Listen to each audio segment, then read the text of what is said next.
Hello, আসসালামু আলাইকুম guys. আজ আমি চলে এসেছি নাটোর নারী উদ্যোক্তা মেলায়। তো আজ আমি আপনাদেরকে দেখাবো নাটোর নারী উদ্যোক্তা মেলায় আমি ১ টাকায় দিয়ে কি কিনতে পেলাম। হয়তো আপনাদের বিশ্বাস হচ্ছে না। তো এই দেখুন আমার মানি ব্যাগ, আমি মানি ব্যাগটা দেখাচ্ছি দাঁড়ান। তো এই দেখুন এখানে আমি ১ টাকা আছে, জাস্ট এই শুধুমাত্র এই ১ টাকা দিয়ে আমি দেখবো নারী উদ্যোক্তা মেলায় কী পাওয়া যায়। আর আমার এই মানি ব্যাগে আর বেশ কিছুই নেই, এটা মেলার টিকিট। তো আমি এখন দেখাবো আপনাদের যে ১ টাকা দিয়ে আমি নারী উদ্যোক্তা মেলায় কি খুঁজে পাই। তো চলুন আমার সঙ্গে আর দেখতে থাকুন আমার এই ব্লগ। তো দেখতে থাকুন ১ টাকা দিয়ে আমি কি পাই, আমার সঙ্গেই থাকুন এবং ব্লগটি দেখতে থাকুন। মেলার অন্যান্য জিনিস দেখানোর পূর্বে আমি প্রথমে আপনাদেরকে মেলার যে সৌন্দর্য আছে সেগুলো দেখাই। এখানে পানি দিয়ে ঝর্ণা তৈরি করা হয়েছে, যেটা ফিরিঙ্গি হয়তো বলে, যেটা দেখতে অনেক সুন্দর। অনেকেই এখানে ছবি ক্যাপচার করতেছিল। আর এর পাশেই একজন বাবুল উড়াচ্ছিল, বাবুলগুলো দেখতে অনেক সুন্দর লাগছিল, তাই বাবুলের শ্যুটগুলো আমি ক্যাপচার করে নিই। বাবুলগুলো এবং পাশে থাকে একটি মিনার ছিল, যা দেখতে আসলে অনেক সুন্দর লাগে। তো এদিকে আসুন, এদিকে আপনারা দেখতে পারবেন যে আলো দিয়ে গেট সাজানো হয়েছে। গেটগুলো কিন্তু আসলেই চমৎকার এবং টিকটকে আমি দেখেছি এগুলো গেটে সবাই টিকটক করছে এই গেটের সামনে, এবং ভাইরাল গেট বললেই চলে এগুলো।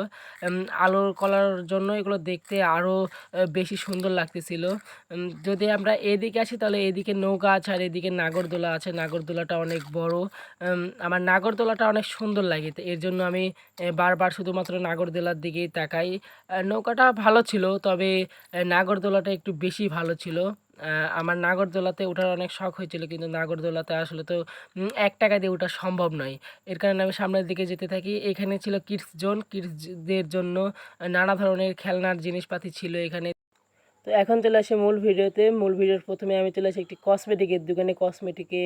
দোকানে এসে দেখি আমি ১ টাকার মধ্যে কিছু পাওয়া যায় কিনা, কারণ কসমেটিকের জিনিসের দামগুলো কম হয়ে থাকে। কিন্তু ১ টাকা দিয়ে এখানে কিছু ছিল না। সর্বনিম্ন জিনিসের মূল্য ছিল প্রায় ৪৫ টাকা থেকে শুরু করে। তো এখানে ১ টাকাতে কিছু হয় না। তারপরে আমি চলে আসি একটা খেলনার দোকানে। খেলনার দোকানে এসেও ১ টাকাতে কিছু মেলা সম্ভব হয় না। একটা ক্লিপ ছিল, ক্লিপের দামও ৩ টাকা। তো দেন আমি কলমের দোকানে চলে আসি। কলমের দোকানে আসি কারণ ১ টাকা দিয়ে কলম থাকতেই পারে, কিন্তু রে ভাই ১ টাকা দিয়ে একটা কলমের শীষও পাওয়া যাবে না এখানে, দোকানদারটি আমাকে বলে দিয়েছিল। তো যার কারণে আমার এই ১ টাকা দিয়ে একটি কলমে আমি এখান থেকে কিনতে পারি না। আমার আশা ছিল অন্য কোথাও থেকে কোনো কিছু না পাইলেও এই কলমের দোকান থেকে আমি কিছু পাবো, কিন্তু সেখান থেকেও হয় না।